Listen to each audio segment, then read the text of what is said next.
नमस्कार, स्वागत है आप सबका हमारे खास कार्यक्रम देश देशांतर में। मैं हूं कवीन सचान और आज बेहद अहम मसले पर चर्चा।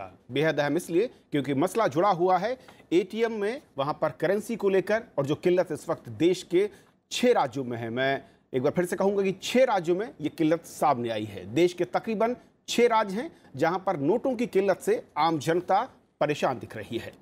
नोटबंदी के करीब 1.5 साल के भीतर ही गुजरात, महाराष्ट्र, मध्य प्रदेश, बिहार, आंध्र प्रदेश और तेलंगाना के कई शहर और कस्बों में एटीएम खाली हैं। हालांकि केंद्र सरकार का दावा है कि यह संख्या केवल 10 से 12% है जहां पर एटीएम में कैश उपलब्ध नहीं है। सरकार का यह भी दावा है कि पर्याप्त से ज्यादा करेंसी चलन में है और कुछ राज्यों में कैश की अस्थायी कमी की समस्या से जल्द निपट लिया जाएगा। तो वहीं पर रिजर्व बैंक के मुताबिक उसके पास पर्याप्त करेंसी है, लेकिन लॉजिस्टिकल इशू के चलते कुछ इलाकों में एटीएम में करेंसी की दिक्कतें हो सकती हैं। आपको याद दिला दें कि 8 नवंबर 2016 जब नोटबंदी का ऐलान किया गया था, तब 8.98 लाख करोड़ की करेंसी बाजार में मौजूद थी, यानी कि वहां पर चलन में थी। और उससे पहले यानी नोटबंदी के पहले देश में 17.97 लाख करोड़ की करेंसी चलन में थी। और आज जब हम ये बात कर रहे हैं उस वक्त देश में 18.17 लाख करोड़ की करेंसी चलन में मौजूद है। तो फिर ऐसे में सवाल उठता है कि ये नोट की किल्लत क्यों है? नोट कहां गायब हो गए? और क्या इसके पीछे अफवाहों की भूमिका अधिक है या फिर तंत्र में कहीं कोई चूक हो रही है? हमारे साथ 4 बेहद खास मेहमान हैं। अजय दुआ साहब हैं, बैंकिंग एक्सपर्ट, स्वागत है सर आपका। पूजा मेहरा, वरिष्ठ पत्रकार, हमारे साथ हैं। पूजा, स्वागत है। सुबोध कौशिक हमारे साथ हैं, पूर्व महाप्रबंधक, पंजाब नेशनल बैंक, आपका भी स्वागत है सर। अशोक नाग साहब हैं, पूर्व सलाहकार, आरबीआई, बहुत बहुत स्वागत नाग साहब आपका भी। शुरुआत में करना चाहूंगा नाग साहब आपसे ही। देश के आंकड़े अगर मैं देख रहा था, जो सबसे संकट के दौर नोटबंदी के वक्त था, उस वक्त 8.98 लाख करोड़ की करेंसी थी चलन में। आज के दौर में सबसे ज्यादा यानी नोटबंदी के पहले से भी कहीं अधिक 18.17 लाख करोड़। उसके बावजूद ये किल्लत क्यों है? क्या बड़ी वजहें आपको दिखती हैं? See, what two things has to be understood here, that how Reserve Bank really make some kind of estimate or forecast that how much money is required for each denomination. Okay.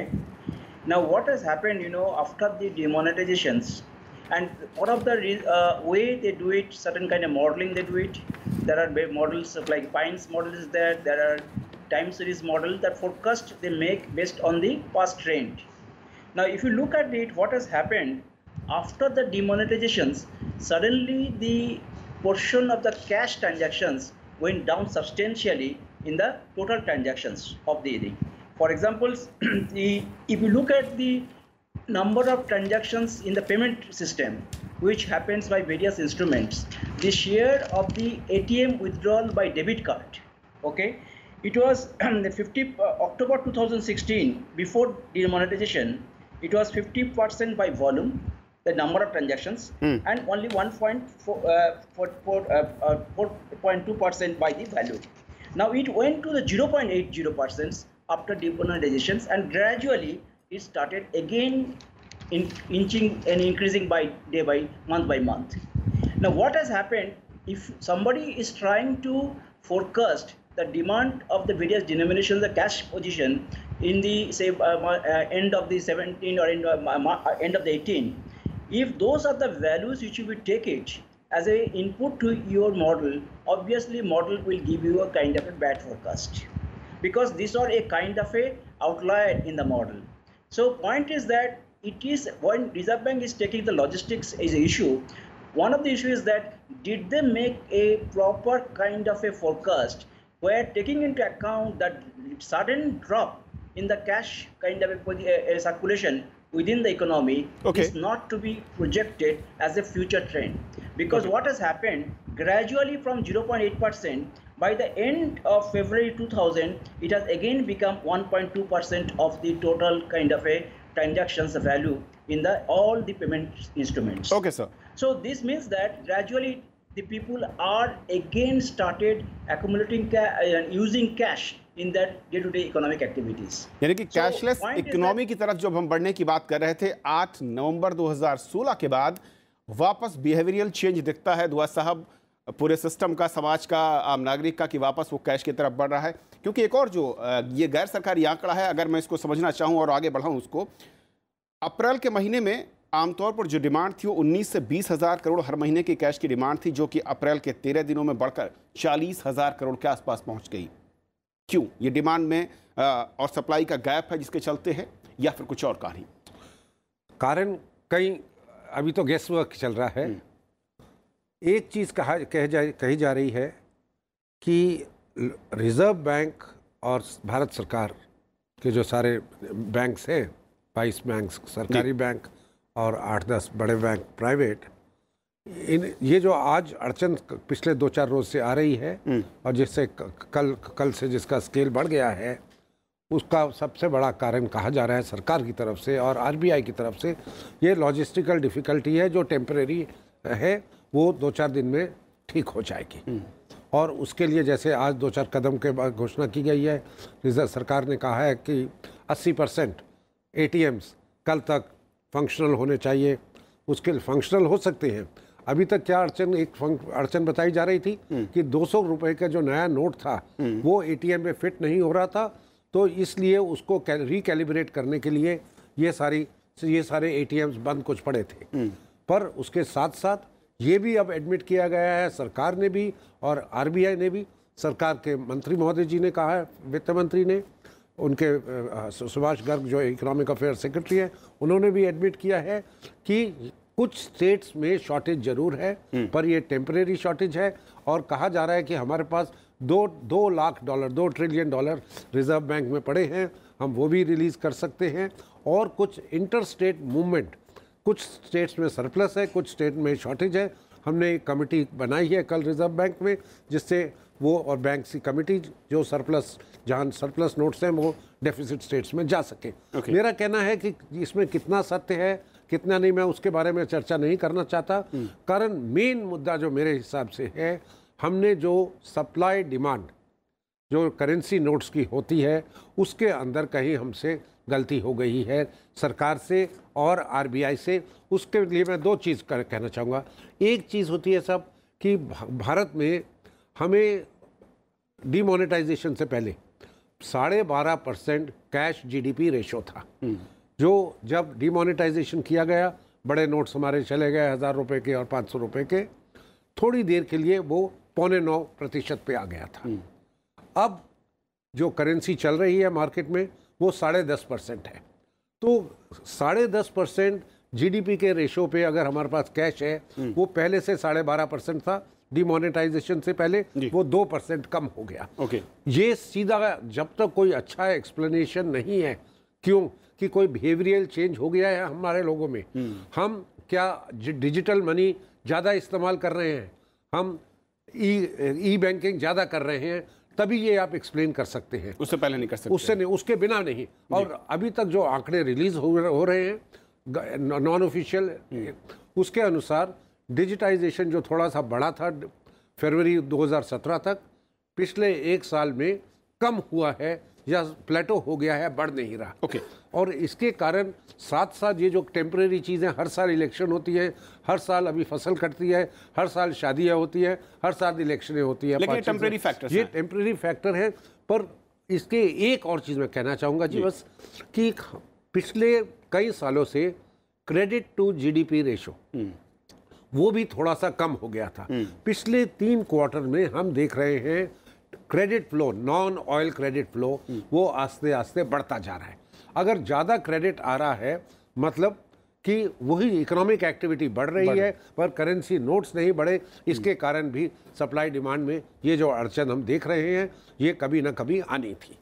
Subodh Kaushik साहब, क्योंकि आप banking system को आपने चलाया है, उसको परखा है, जो आम आदमी के लिहाज में समझना चाहूँगा, क्योंकि आरबीआई अगर ये कहती है कि उसके सभी चेस्ट भरे हुए हैं, करेंसी की कमी नहीं है और आंकड़े इसको सपोर्ट कर रहे हैं, सिस्टम क्या है कि बैंक खुद तय करते हैं कि कहाँ पर कितनी डिमांड है और उसके हिसाब से वो सप्लाई यानी कि चेस्ट से उठाते हैं और उसके बाद वो सप्लाई करते हैं अलग अलग स्टेट में।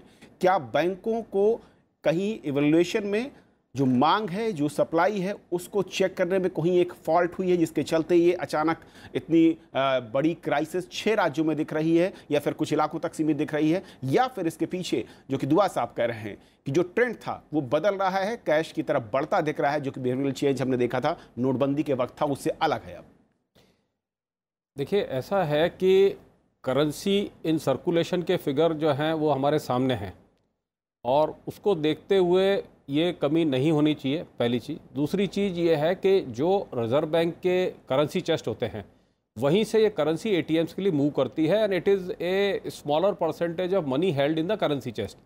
तो नॉर्मली जो करेंसी चेस्ट हैं उनकी प्रॉब्लम क्या होती है कि कहीं पर करेंसी चेस्ट में पैसा ज़्यादा इकट्ठा हो जाता है और कहीं पर करेंसी चेस्ट के अंदर पैसा कम होता है। That is a purely logistic issue, और इसमें आरबीआई का जो इशू डिपार्टमेंट है उसका रोल होता है अहम कि वो ध्यान रखे कि किस जगह पर कितनी डिमांड है और वहाँ कितना कैश पहुँचना चाहिए। क्योंकि नहीं, आरबीआई की देखिए साहब, करेंसी चेस्ट जो होती है ना, ये बैंक भी जो मेंटेन करते हैं वो रिजर्व बैंक के बिहाफ पे करते हैं। There is system of ICOM के अंदर एक एक डेटा रोज का जाता है, तो शाम को रिजर्व बैंक के पास में इंफॉर्मेशन होती है किस करेंसी चेस्ट में किस डिनोमिनेशन का कितना इशुएबल और नॉन इशुएबल नोट रखा हुआ है, और किस क्षेत्र के अंदर जो उसका ट्रेंड है डेली रिपोर्ट जाने से उनको मालूम है। तो बेसिकली इसमें जो मेजर रोल होता है, क्योंकि एक करेंसी चेस्ट से डाइवर्शन की भी बात चल रही है कि भाई जहां सरप्लस है वहां से डेफिसिट पे जो भेजने की बात है, again it is role of reserve bank of India कि डाइवर्शन ऑर्डर आरबीआई इशू करती है। जहां तक सवाल बैंकों का है, बैंकों की भी कुछ जिम्मेदारी होती है, पर क्या होता है कि जैसे मान लीजिए अभी हायर डिनोमिनेशन के नोट कुछ शॉर्ट सप्लाई में थे, फॉर एग्जांपल, मुझे लगता है कि कहीं न कहीं जो इलेक्शंस हैं कर्नाटक के, वो भी एक इसका फैक्टर मुझे लग रहा है, क्योंकि जो कई सारी स्टेट्स ऐसी है, देखिए महाराष्ट्र है, तेलंगाना है, आंध्र प्रदेश है, मध्य प्रदेश है, ये सब कर्नाटक से लगते हुए स्टेट्स हैं। तो आप मान के चलिए कि ये इलेक्शन में कहीं न कहीं कैश मूव कर रहा है, जो कि अगर इलेक्शन में कैश मूव कर रहा है तो क्या ये पहली बार है? इससे पहले कई राज्यों में चुनाव हुए, इस तरह के इंसिडेंट पहले भी हुए, लेकिन इस तरह की घटनाएं सामने नहीं आई। नहीं साहब, ऐसी पहले भी हुई। क्या बैंकिंग सिस्टम की ओर से ये चूक हुई कि उनको ये चेक करने में और ये इवेलुएट करने में कहीं कोई खामी रही कि उनकी डिमांड बढ़ती जा रही जबकि सप्लाई का रेशियो वही था और चेस्ट से करेंसी की एक्स्ट्रा डिमांड नहीं की गई? नहीं, इसमें देखिए, अगर आप पिछले 3-4 महीने का ट्रेंड देखें, दुआ साहब की बात ठीक है कि जो कैश का चलन है वो थोड़ा सा वापस बढ़ने लगा है, और अगर आप पिछले 2-3 महीनों को एनालाइज करें तो पिछले 2-3 महीनों में करीब 45,000 करोड़ रुपया महीने में निकल रहा था, अभी ये 13 दिन में निकल गया है। तो इसका मतलब this is beating the trend, it is not as per trend, it is much more than the trend. आधे महीने से कम में पिछले 2-3 महीने की एवरेज से अगर ज़्यादा पैसा निकला है तो इसके पीछे कई और कारण हो सकते हैं। सब अप्रैल मई में हर बारी ट्रेंड से ज़्यादा पैसा निकला है, क्योंकि फसल कट के आ रही है, शादियाँ होती हैं, नए त्यौहार है 4-5 देश में, वो सब हर साल अप्रैल का अगर आप फिगर देखेंगे हमेशा क्वार्टर जो लास्ट क्वार्टर है उससे थोड़ा ज़्यादा ही होता है। तो क्या ये इस साल वो एस्टिमेट में थोड़ा सा गलती हो गया है? और मैं तो ये भी कहना चाहूँगा कि इस बार ही रिजर्व बैंक में थोड़ा सा इश्यू चल रहा है। उनके जो स्याही के और जो पेपर का टेंडर थे उनकी वैलिडिटी दिसंबर 2017 में ख़त्म हो गई है। उन्होंने नए स्याही भी इंपोर्ट होती है, कागज़ भी इंपोर्ट होता है, उसके ऑर्डर्स अभी तक नहीं प्लेस किए। लेकिन क्या बैंकों की ओर से एक्स्ट्रा करेंसी की डिमांड की गई और उसको आरबीआई ने रिजेक्ट किया? इस पे थोड़ा सा ठीक करना चाहूंगा, ये मैं आ रहा हूँ पूजा। मैं इस पे एक मुद्दा जो एटीएम मशीन, सॉरी, मैं एक बात कहना चाहता हूँ, मशीन सर्विस प्रोवाइडर्स हैं जो एटीएम मशीनों को चलाते हैं, वो हर रोज़ कितना कैश एटीएम मशीन से निकलता है उसके हिसाब से एस्टिमेट बना के एक दिन के बाद रात में बैंकों के पास भेजते हैं। जो कॉन्फेडरेशन ऑफ एटीएम इंडस्ट्री के स्पोक्स पर्सन हैं, उन्होंने कल प्रेस स्टेटमेंट दिया है। उन्होंने कहा है कि पिछले कई हफ्तों से हम जब बैंकों को बोल रहे थे कि हमारे इतनी ज़रूरत है, कहिए 100 रुपये की ज़रूरत है, तो बैंक पहले हमें अगर हम 100 मांगते थे तो 90 रुपए भेज दिया करते थे। 20 भेज रहे। पिछले कई हफ्तों से ये इनको सिर्फ 30 रुपए मिल रहे हैं पब्लिक सेक्टर बैंकों से। लेकिन डिमांड केवल 30%। जी 20 या 30 रुपए। अगर ये 100 मांग रहे हैं तो इनको 30 मिल रहे हैं और प्राइवेट सेक्टर बैंकों से इनको करीब 60 मिल रहे हैं अगर 100 की मांग है तो। या इसका कहने का मतलब ये है कि एटीएम मशीन जो चला रहे हैं उन लोगों को काफ़ी हफ्तों से मालूम था कि कैश जो है वो कम आ रहा है, क्योंकि इतने हफ्तों से ये बैंकों को बता रहे थे। बैंकों के अंदर भी ये जानकारी है कि ये लोग कम कैश भेज रहे हैं पहले के कंपैरिजन में और डिमांड के हिसाब से। तो बैंकों ने पहले से ही ये इंफॉर्मेशन सिस्टम में डाल के, अगर ये कहना सही है कि इम्बैलेंस हो रहा है अलग अलग स्टेट्स के बीच में, तो बैंकों के पास कई हफ्तों का टाइम था, उन्होंने क्यों नहीं ये सूचना आरबीआई को दी। कल फाइनेंस मिनिस्ट्री ने ये कहा है कि 3 महीनों से जो है there is an extraordinary spurt in demand for cash. तो आप 3 महीने से जब आपके पास ये इन्फॉर्मेशन थी और आप कह रहे हैं कि आरबीआई के पास इतना पैसा रखा हुआ है, तो आपने वो पैसा क्यों नहीं मार्केट में लेके आए? आप क्यों इस बात के वेट कर रहे थे कि हर एटीएम के बाहर लंबी लंबी लाइनें लग जाएंगी और आप फिर कैश लेके आएंगे?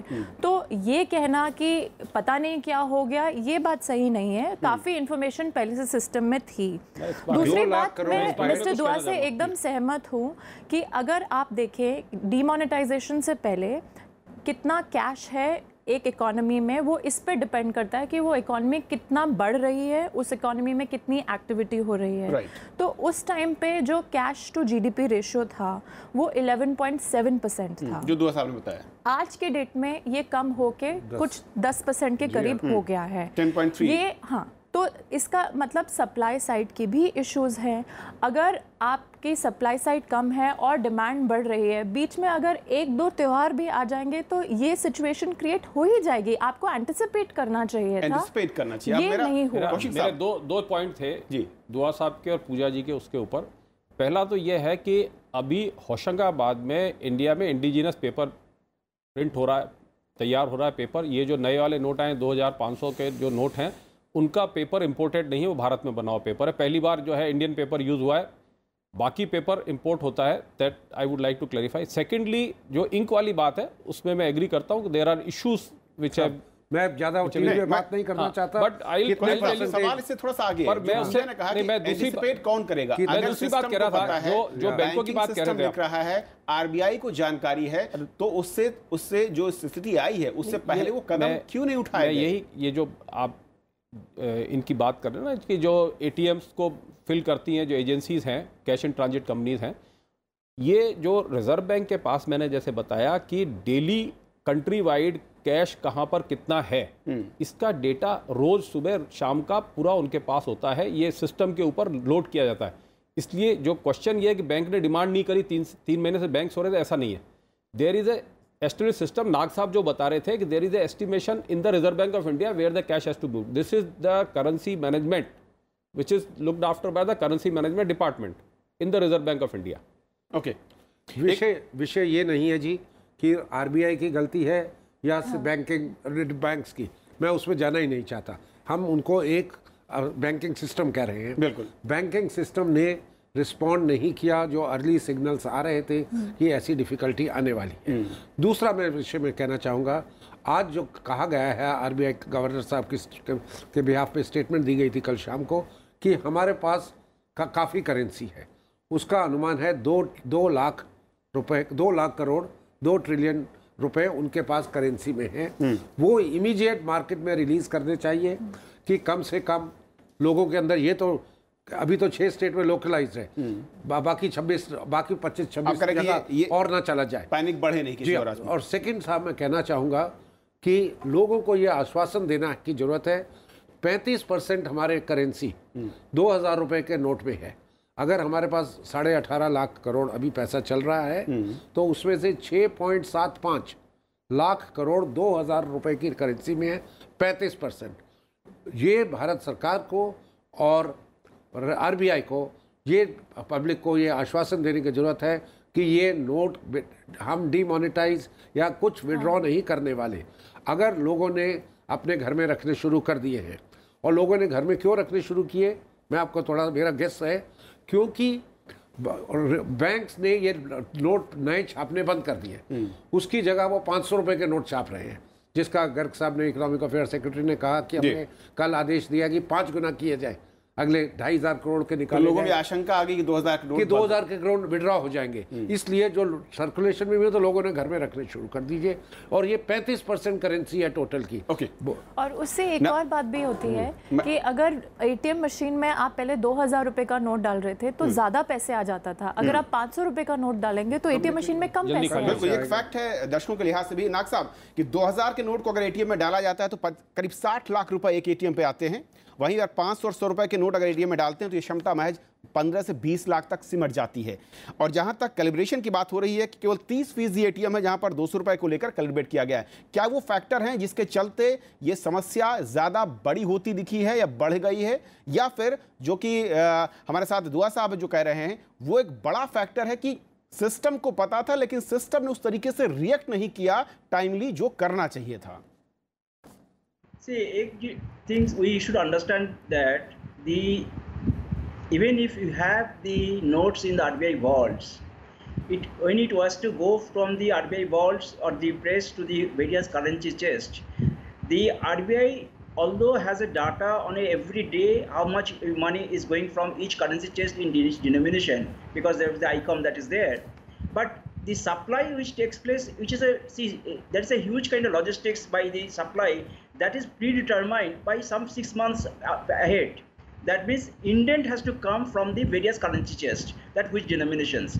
Now if you have expected that after the demonetization there will be less demand of cash and you have not made this such kind of a indent properly, because at that point of time the entire systems was only managing the cash which is coming from the economy to the back to the the banks. The systems, they may not have done proper kind of estimation of the demand of various notes, how much is there. Even if cash is there today, various vaults to distribute to logistics immediately, it's not so easy. In fact, if you remember the Northeast may sometimes we had to, RBI had to by helicopter, they had to send the cash to the very interior periods. Now suddenly suppose BR register where there were deficits are there now, if I have to distribute cash, either that can be nearby a currency chest there where there is a surplus can be diverted, that can be done easily. Okay. But if the entire district there is a deficiency, then you have to carry out the logistics to supply each currency chest. It will take time. I believe that it is definitely a failure of the proper kind of estimations of the demand and the supply management for that perspective. Okay. And because of the demonetizations, entire forecast, everything has gone because they are expecting that it will come, because even December 2017, what has happened, $187 billion increase in the ATM withdrawal. Okay, sir. 1 year, month. Okay. After that, there was a January, February, there is a decline. Why that was happened? This is it has not happened last 2-3 years. So much high demand or I'm saying additional increase, not the regular additional kind of a withdrawal was $187 billion. Now why? Sorry, billion rupees. Not so sir. This is the things are there. पूजा, क्योंकि जिस तरीके से नाग साहब जो बता रहे हैं और एक जो मोटा आंकड़ा है, क्या वापस नोटों की जमाखोरी होती दिख रही है? अगर मैं आंकड़े को समझूं कि जो बैंकों में जमा वृद्धि दर है, डिपॉजिट जो रेट है 2017-18 में ये 6.7 पर आ गया, जो कि 16-17 में 15.3 था। जी, पर उसका कारण ये भी इस चीज़ में सरकार देखने वाली है कि क्यों ऐसा हो रहा है, और इसमें ज़्यादा बोलना विदाउट एविडेंस अच्छा नहीं होगा, क्योंकि उससे पैनिक फैलने का डर है। पर इसको हमको इस तरह से भी देखना चाहिए कि बैंकों में जो इंटरेस्ट रेट मिलता है, इवन जो सेविंग अकाउंट में आपको इंटरेस्ट रेट मिलता है, वो काफ़ी कम है अब। तो इसलिए लोग हो सकता है कि अपने पैसे को सिर्फ सेविंग अकाउंट फिक्स डिपॉजिट में नहीं रख रहे हैं। म्यूचुअल फंड्स में आप देख रहे हैं कि पैसा काफ़ी बढ़ रहा है, तो वो भी हो सकता है। But that is held as financial money, that's not held as cash. जो कैश की डिमांड है वो डेफिनेटली ऊपर गई है, और जो कैश की सप्लाई है वो डेफिनेटली नीचे आई है, और ये दोनों का मिसमैनेजमेंट थोड़ा बहुत हुआ है। इस टाइम पे एकदम से हमें इसलिए पता चल रहा है क्योंकि 2-3 चीज़ें हो गई एक साथ। एक त्योहार आ गए, एक जो ये जैसे पेटीएम टाइप के जो हैं उनके नए रूल्स आ गए जिसकी वजह से काफ़ी लोगों ने उसको यूज़ करना बंद कर दिया। और हो सकता है थोड़ा बहुत इलेक्शन की वजह से यूज़ हो रहा हो, बट एक स्टेट के इलेक्शन की वजह से इतने सारे राज्यों में ऐसे हो जाए, ये बात कुछ ठीक नहीं लगता। और एक शायद मानसिकता भी है, अगर हम अपने लिहाज से देखें तो जब भी पैसे की बात आती है अफवाहें काफ़ी तेज़ी के साथ फैलती हैं और उन अफवाहों के बीच में हम विवेक से सोचना बंद करके उन अफवाहों के पीछे भागने की कोशिश करते हैं। इसलिए इस डिबेट का मकसद यही था कि समझना कि असल में वाकई दिक्कत कहाँ पर है, एटीएम क्यों खाली हैं या खाली हो रहे हैं। लेकिन आम जनता के लिहाज से कहें सब कुछ सुरक्षित है, आप अफवाहों पर ध्यान न दें और जितनी ज़रूरत हो महज उतनी ही करेंसी को आप एटीएम से निकालें। ये दिक्कत अपने आप कुछ हद तक ज़रूर कम होगी और बाकी का कम करने का जिम्मा सरकार और आरबीआई का। फिलहाल बहुत बहुत शुक्रिया आप चारों मेहमानों का हमारे साथ इस चर्चा में जुड़ने के लिए। आज इतना ही, नमस्कार।